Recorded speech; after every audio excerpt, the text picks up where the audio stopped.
ஈரோடு கிழக்கு சட்டமன்ற தொகுதிக்கு திமுக மாவட்ட இளைஞரணி அமைப்பாளர் திருவாசகம் விருப்ப மனு.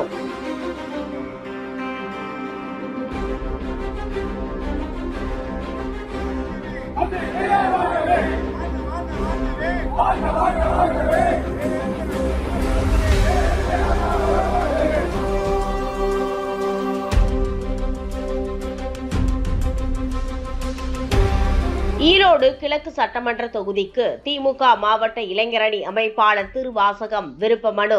நடைபெற இருக்கும் 2026 சட்டமன்ற தேர்தலில் மாண்புமிகு தமிழ்நாடு முதலமைச்சர் மற்றும் துணை முதலமைச்சர் ஆகியோரின் வெற்றி சின்னமான உதயசூரியன் சின்னத்தில் ஈரோடு கிழக்கு சட்டமன்ற தொகுதியில் போட்டியிட மாவட்ட இளைஞரணி அமைப்பாளரும் மக்களின் நன்மதிப்பை பெற்றவருமான மண்ணின் மைந்தர் ஜே திருவாசகம் அண்ணா அறிவாலயத்தில் விருப்ப மனு வழங்கினார். இந்நிகழ்ச்சியில் திராவிட முன்னேற்ற கழக உடன்பிறப்புகள் மற்றும் மூத்த முன்னோடிகள் பெருந்திரளாக கலந்து கொண்டனர்.